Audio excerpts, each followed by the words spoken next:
Hi all, I just did a video on this CVT tent, but I haven't done one on the trailer itself, so I thought I would go ahead and do that.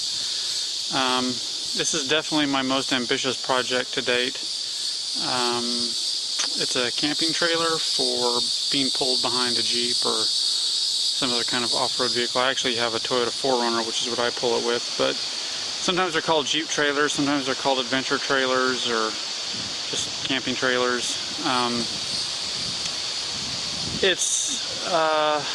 I modeled it basically after the Adventure Trailer Horizon model. If you will look those up, that's probably what looks the most like this. This one's a little bigger and there are definitely some differences, but if you're looking at a commercial version, the Adventure Trailer Horizon is probably the closest match. That's kind of what I started with in Google SketchUp, and then I just started moving things and stretching things and adding things here and there, kind of from that base model. It's about a foot taller than the Adventure Trailer, the Horizon model, which has some advantages as far as space, but also has some disadvantages as far as being top heavy and that kind of thing. But anyway, this is the outside of it, and I'll show you through the features and all that. I'll just do a quick walk around, I guess, first.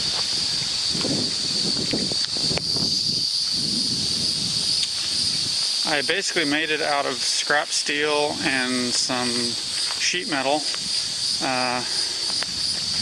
I had never welded before, actually, but I got a MIG welder and practiced a fair bit on some not very important projects. And then once I got confident enough that I could make the metal stick and do it well enough that I felt that it was safe, then I embarked on this project, working on some of the less important stuff first and then kind of graduating up to some more important stuff as far as the welding went. But if any of you out there have not welded before, I would encourage you to give it a try. It's fun, it's rewarding, and I've really enjoyed the process of learning how to do that, at least to the hobbyist level. Don't want to imply that I'm a pro by any stretch of the imagination. There's some really gifted welders out there that I can't even begin to touch, but as far as just hobby projects, it's a fun hobby as well as a profession for those that are willing to do that. So as far as features, there are some parts of this that are kind of cheesy, like the propane tank there, being held on by a milk crate. I haven't figured out how I want to do that permanently yet. Right now this actually works pretty well.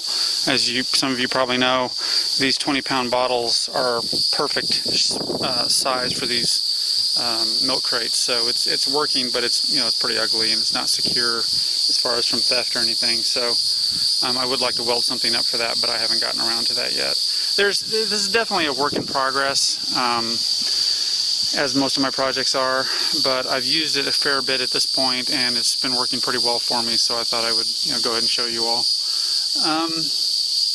Okay, the hitch. So instead of just putting a welded on hitch, what I did is I put a receiver here so that this can come out.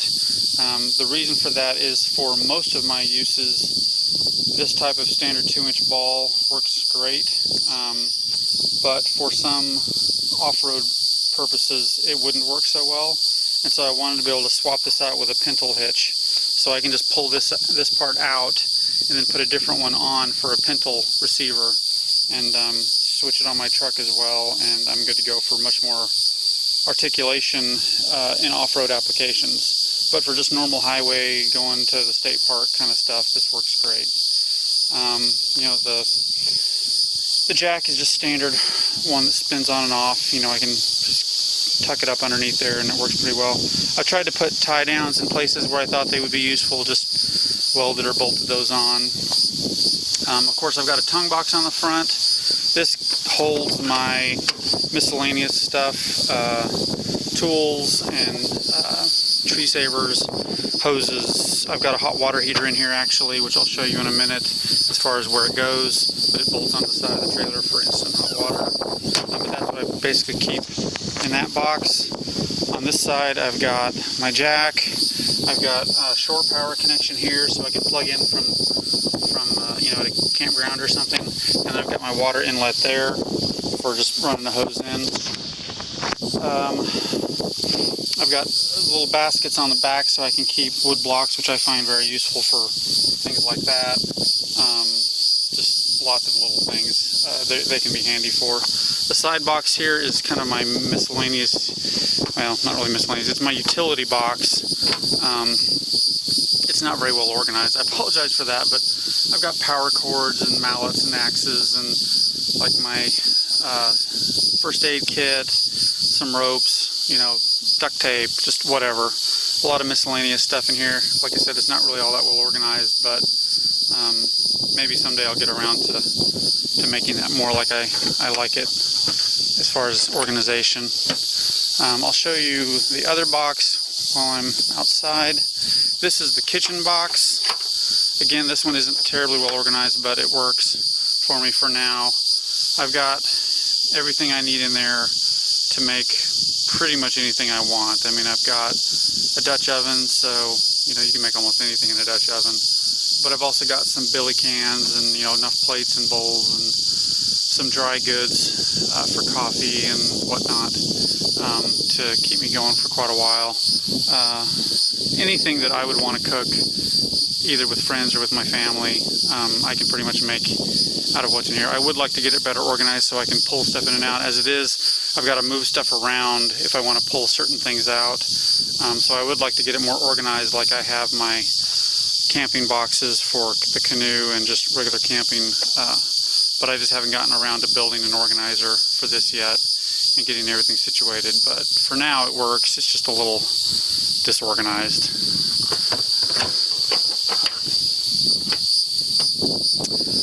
This is one of those is shore power through from the other side, because this is the side that you would cook on and stuff.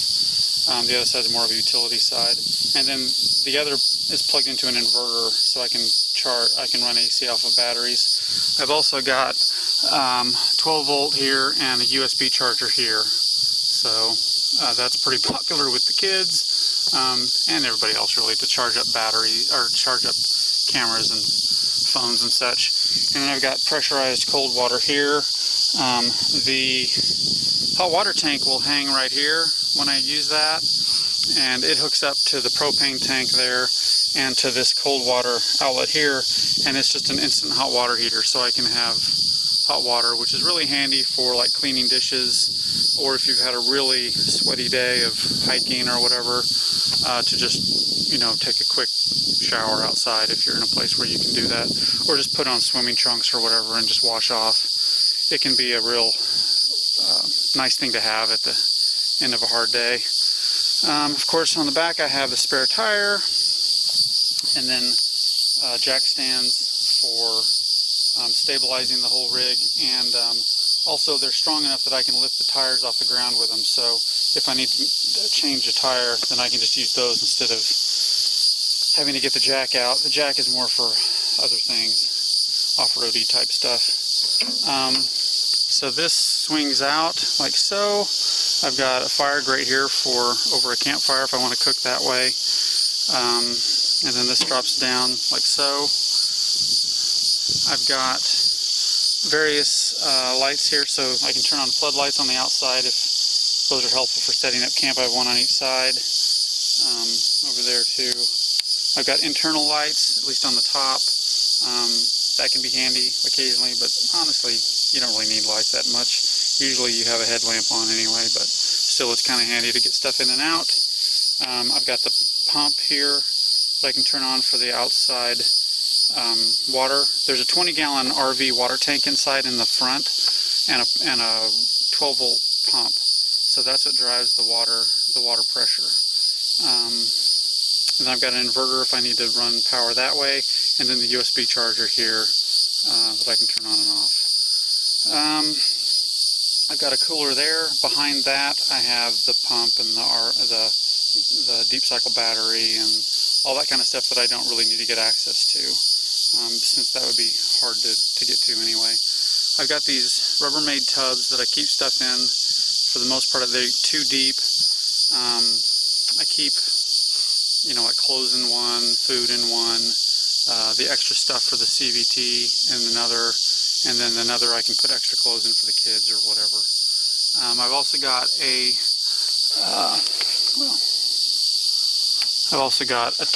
table here that pulls out. I can set up. It's actually got a sink in it if I want to set that up, although I don't really need to most of the time. And then I've got some extra stuff up here. There I have a Camp Chef Explorer grill behind this bucket, and a griddle, a big griddle, and then I've got 3 camp chairs sitting there too, some trail mix. This thing is kind of handy. I've just got a little propane tank sitting in there, so that's nice. Backup 5-pound tank, or yeah, 5-pound tank. But then this bucket has got a Sawyer water filter on there, so I can take this bucket and I can set it right there and then run the line into the water, and so through that filter I can just keep on putting water in that 5-gallon bucket from a river or whatever I'm close to, and it'll filter the water through and fill up my 20-gallon tank. So those things are rated for like 1 million gallons, literally, so I can have water pretty much indefinitely that way. The battery system will charge off of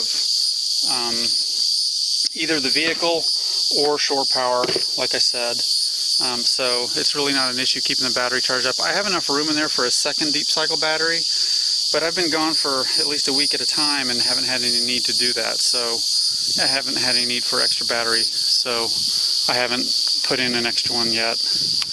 I may do that if I find a need, but so far I haven't really had any need. I've gone to, I live in Oklahoma, but I've gone camping locally, and I've gone to